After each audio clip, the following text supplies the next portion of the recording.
बिस्मिल्लाहिर्रहमानिर्रहीम, अस्सलाम वालेकुम। पाकिस्तान और दुनिया भर में देखने और सुनने वालों को अब्दुल कादिर का सलाम। आज का दिन खबरों से भरपूर रहा। सुप्रीम कोर्ट, हाई कोर्ट, बल्कि एक नहीं दो कोर्ट से, पेशावर और इस्लामाबाद हाई कोर्ट से बड़ी खबरें हैं। फिर अडयाला जेल और पीटीआई की कोर कमेटी, क्या कुछ हो रहा है, क्योंकि खबरें ऐसी आ रही हैं। मुराद सईद की वापसी की इतलात हैं कि जल्द मंजर आम पे वापस आने वाले हैं। आज पेशावर हाई कोर्ट से उनके हक में एक बड़ा फैसला भी आ गया और गुज़िश्ता रात उन्होंने पीटीआई के प्लेटफॉर्म से तहरीक शुरू करने का भी ऐलान किया है। 5 फैसले आज के दिन किए गए हैं। इन सारे हवालों से बड़े अहम हैं और आने वाले दिनों में बड़े उसके असरात होंगे। सारे एक एक करके आपको बताऊंगा। फिर इमरान खान के प्रोडक्शन ऑर्डर भी आज जारी हुए, क्या डिटेल्स हैं। उनसे पहले थोड़ा सा ट्रिब्यूट पेश करते हैं कौमी हीरो को, इमरान खान को। आज ही के दिन 32 साल पहले 1992 में इमरान खान ने वर्ल्ड कप जीता। पाकिस्तान की सबसे बड़ी आइडेंटिटी है इस वक्त, और पाकिस्तान के जो कुछ बड़े बड़े कारनामे हैं उनमें दूसरे तीसरे नंबर पे तो कम अज़ कम, अगर पहले पे नहीं, पहले पे कोई भी कर सकते हैं, मैं चलो मार्जिन देता हूँ, आप लोग बता सकते हैं, लेकिन कम अज़ कम दूसरे तीसरे नंबर पे तो ये ज़रूर है कि वर्ल्ड कप जीता। तो एक ऐसे शख्स को जो पाकिस्तान की सबसे बड़ी आइडेंटिटी बना, पाकिस्तान में ही नहीं बैरून मुल्क भी, उसके साथ क्या हो रहा है, उसके साथ किस किस्म का सलूक हो रहा है, वो अफसोसनाक है। डिज़र्व नहीं करते इमरान खान। आप पॉलिटिकल डिफरेंसेस बिल्कुल एक साइड पर भी रख दीजिए, सख्त नाकिद भी क्यों ना हो, तो उनकी जो पाकिस्तान के लिए खिदमात हैं वर्ल्ड कप जीतने से, शौकत खानम अस्पताल, मतलब जो रकम जीती वर्ल्ड कप से, जो रकम अपने पास आई वो सारी डोनेट कर दी, जो कमाया वो सारा डोनेट कर दिया, जो बैरून मुल्क बनाया वो सारा पाकिस्तान ले आए। तो इससे ज़्यादा और क्या कर सकते थे।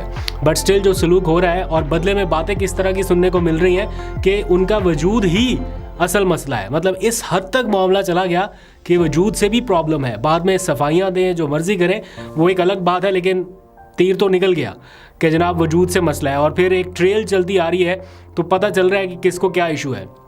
बहरहाल आज इमरान खान के जो लॉयर्स हैं उन्होंने इन्हीं धमकियों के सिलसिले में कुछ स्टेप्स लिए हैं और कोर कमेटी में भी ये डिस्कस हुआ, उसके ऊपर बाद में आता हूँ। लेकिन उससे पहले ही जो इमरान खान के वकील हैं नईम पंजोता, वो राना सनाउल्लाह के उस बयान के बाद जिसको पीटीआई ये समझती है कि ये धमकी आमेज था, उन्होंने एफआईआर दर्ज कराने का फ़ैसला किया और ऐलान किया कि कोई और आगे आए ना आए, वो खुद जाएंगे एफआईआर दर्ज कराने। तो इस्लामाबाद के वो एक मुकामी पुलिस स्टेशन पहुँचे, कोशिश उन्होंने पूरी की कि वो दरख्वास्त दें, बल्कि वो तहरीरी तौर पे लेके भी गए कि ये दरख्वास्त है, राना सनाउल्लाह ने धमकी दी है इमरान खान को, तो उनके ख़िलाफ़ एफआईआर दर्ज की जाए। लेकिन उन्होंने बाहर निकल के बताया कि पुलिस हुकाम ने उनकी दरख्वास्त लेने से या एफआईआर दर्ज करने से माजरत की है, या एफआईआर दर्ज नहीं हो रही। अच्छा, अब आ जाइए इससे एक स्टेप आगे। अब मुराद सईद की मंजर आम पे वापसी की इतलात हैं कि जल्द वो वापस आने वाले हैं, क्योंकि उनके लॉयर ने भी आज एक स्टेज पे अदालत में कुछ बयानात दिए हैं उनकी मुमकिना वापसी के हवाले से। उनकी जान को ख़तरात एक साइड पे, लेकिन वो इस वक्त मुल्की सियासत में वापसी के लिए एक कॉरिडोर तलाश कर रहे थे, जिसके सिलसिले में आज एक बड़ी पेशरफ्त हुई है और उन्हें जो सेनेट में वापसी के लिए ग्रीन सिग्नल एक तरह से एपलेट ट्रिब्यूनल ने दे दिया है। यानी इलेक्शन ट्रिब्यूनल के पास उनका मामला गया, जो उनके कागजात नामजदगी मुस्तरद हुए थे सेनेट इलेक्शन के लिए, आज वो फैसला रिवर्स हो गया और अब मुराद सईद सेनेट का इंतखाब लड़ सकेंगे। उनके साथ आज़म सवाती, अज़हर मशवानी और बाकी लोग जिनके ऊपर एतराज़ था, बहुत सारे लोगों के फैसले रिवर्स हो गए, तो यानी इलेक्शन के प्रोसेस में अब वो जा सकेंगे। लेकिन इससे पहले एक रात पहले ही उन्होंने एक बड़ा अहम स्टेटमेंट दिया अपनी ट्वीट के ज़रिए।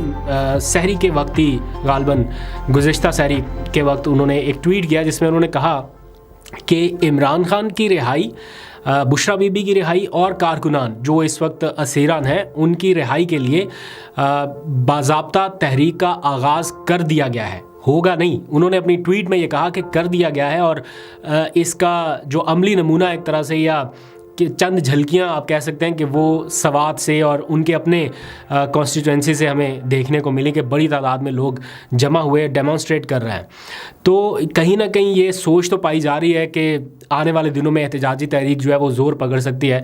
तो उस सिलसिले में मुराद सईद का जो ट्वीट था उसमें 4 चीज़ों को बहुत हाईलाइट किया गया। इमरान खान की, बुशरा बीबी की और कारकुनान की रिहाई, और साथ ही मैंडेट की वापसी के लिए वो कह रहे हैं कि तहरीक का आगाज़ कर दिया गया है, और पाकिस्तान तहरीक इंसाफ की कोर कमेटी जब भी इस बारे में फ़ैसला करेगी तो हमारी तैयारी मुकम्मल पाएगी, ये उन्होंने ऐलान किया। तो दैट मीन्स के आने वाले दिनों में वो मंजर आम पे आ सकते हैं, क्योंकि अब सेनेट की तरफ भी आना है और आखिर कब तक ये सिलसिला इसी तरह कंटिन्यू रहेगा। कहीं ना कहीं तो उन्हें अदालत से रुजू करना पड़ेगा, ज़मानत वाले मामले की तरफ भी जाएंगे। लेकिन जो मुश्किल है उनके लिए वो 9 मई के वाक़यात के हवाले से है, और इससे जुड़ा जो मिलिट्री ट्रायल का मामला है आज सुप्रीम कोर्ट में भी गया, उसके ऊपर भी मैंने आना है। साइफर केस के हवाले से भी आपको डिटेल्स बतानी है। इमरान खान के प्रोडक्शन ऑर्डर जारी हुए, उसके बारे में भी बताना है, क्या इमरान खान अदालत की तरफ लाए जाने वाले हैं, ये सब चीज़ें। लेकिन उससे पहले कोर कमेटी के हवाले से थोड़ा सा डिस्कस कर लेते हैं। आज पाकिस्तान तहरीक इंसाफ की कोर कमेटी का इजलास भी हुआ। इस इजलास में भी ये डिसीजन ले लिया गया है कि जो पीटीआई के जितने भी अरकान असम्बली हैं, मुंतखब अरकान असम्बली, चाहे वो खैबर पख्तूनख्वा की असम्बली में हो, चाहे वो कौमी असम्बली में हो या पंजाब असम्बली में, ये सब के सब अडयाला जेल के बाहर पहुंचेंगे और एहतजाजी कैंपेन शुरू करेंगे, धरना देंगे, मुजाहरा करेंगे, व्हाटएवर जो भी है। हालात साजगार नहीं है, लेकिन ये उसूली फ़ैसला हुआ है कि ये सारे इकट्ठे ना सही, लेकिन मुख्तलिफ दिनों में मुख्तलिफ औकात में ये लोग जाएंगे, अडयाला जेल के सामने बैठेंगे, एहतजाज करेंगे, ताकि इमरान खान की रिहाई का जो मामला है वो ज़रा ज़ोर पकड़े, इसकी तरफ फोकस रहे। और साथ ही पंजाब असम्बली में भी आज हमने देखा कि बहुत सारे लोग जो हैं वो रिलीज़ इमरान खान के बैनर्स लेके पहुँचे हुए थे पंजाब असम्बली में। तो जैसे ही कौमी असम्बली का इजलास होगा तब वहाँ पे भी ये सूरत हाल रहेगी।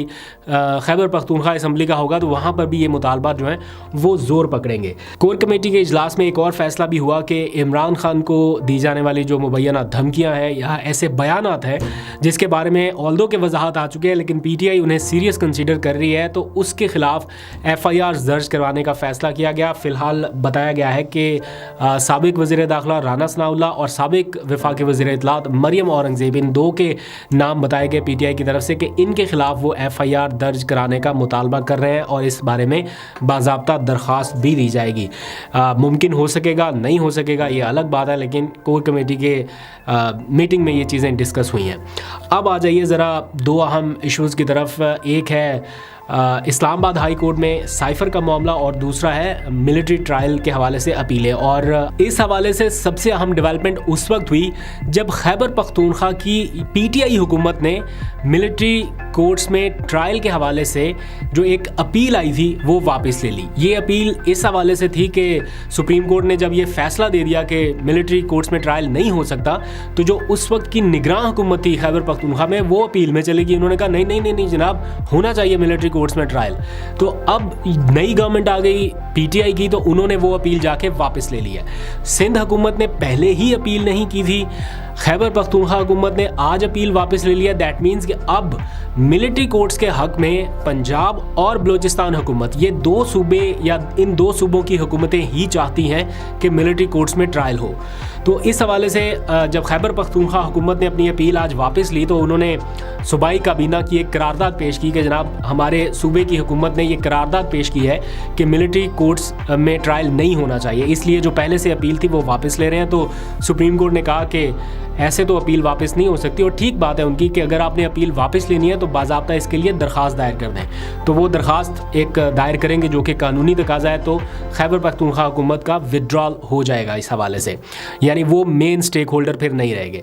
अब अदालत ने ये आज इस्तफसार किया अटॉर्नी जनरल से, और बल्कि उनसे ये पूछा गया कि कितने लोगों का ट्रायल मुकम्मल हो चुका है, कितने लोगों को सज़ाएँ हो सकती हैं, कितने लोग बेगुनाह हैं जो बरी हो सकते हैं। इसके हवाले से एक कंप्लीट रिपोर्ट जो है वो हमें पेश की जाए और फिर फर्दर समाअत के ऊपर इस बारे में डिसाइड होगा। लेकिन मीनवाइल जो साबिक चीफ जस्टिस थे जवाद एस ख्वाजा, वो चूँकि इस मामले में मरकज़ी फ़रीक बन चुके हैं, तो उनके वकला ने ये एतराज़ उठाया है कि ये 6 रुकनी जो बेंच है ये मुनासिब नहीं है। बेंच की तश्कील जो है वो बड़ी होनी चाहिए, यानी कम अज़ कम 9 रुकनी बेंच होना चाहिए।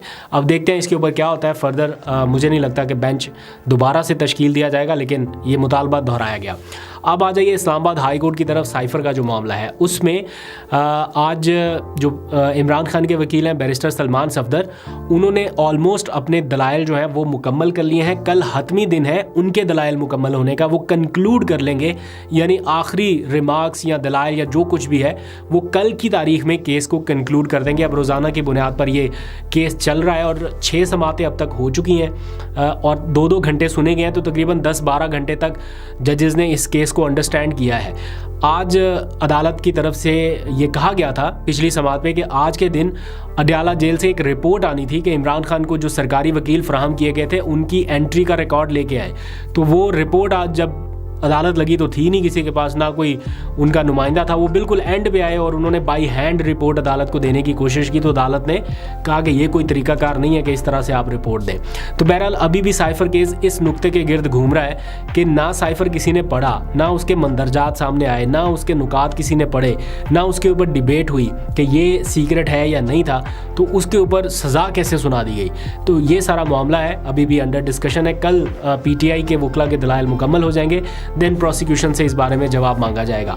आखिरी खबर इमरान खान के प्रोडक्शन ऑर्डर के हवाले से, आज इस्लामाबाद की मुकामी अदालत डिस्ट्रिक्ट एंड सेशन कोर्ट में उनकी ज़मानतों के हवाले से केस था। तो अदालत पहले भी कह चुकी थी कि उनको वीडियो लिंक के ज़रिए उनकी हाज़िरी लगवाई जाए, लेकिन अडयाला जेल इंतज़ामिया ऐसा नहीं कर पाई। तो अब अदालत ने उनके प्रोडक्शन ऑर्डर जारी कर दिया है कि 4 अप्रैल को उन्हें ज़ाती हैसियत में पेश किया जाए। ये प्रोडक्शन ऑर्डर पहले भी जारी हो चुके हैं, एक बार नहीं मुतअद्दिद बार जारी हो चुके हैं, लेकिन एक मरतबा भी अदालत के अहकामात पर अमल दरामद नहीं हुआ। और हर बार ये सिक्योरिटी रीजंस को बुनियाद बना के कहा जाता है कि नहीं पेश कर सकते, और इस बार भी यही होना है। इम्कान, कभी इम्कान कह सकते हैं, बल्कि मुझे तो कोई उम्मीद या कोई इम्कान नहीं लगता कि उनको पेश किया जाएगा, लेकिन एक चूँकि ख़बर है तो आपके साथ शेयर करना ज़रूरी है। 4 अप्रैल को अदालत ने कहा है पेश करें, देखते हैं होते हैं नहीं। तो ये अब तक की अपडेट्स हैं, आप अपना फीडबैक ज़रूर दीजिएगा। अभी तक के लिए इतना ही, अपना बहुत सा ख्याल रखिए। अल्लाह हाफ़िज़।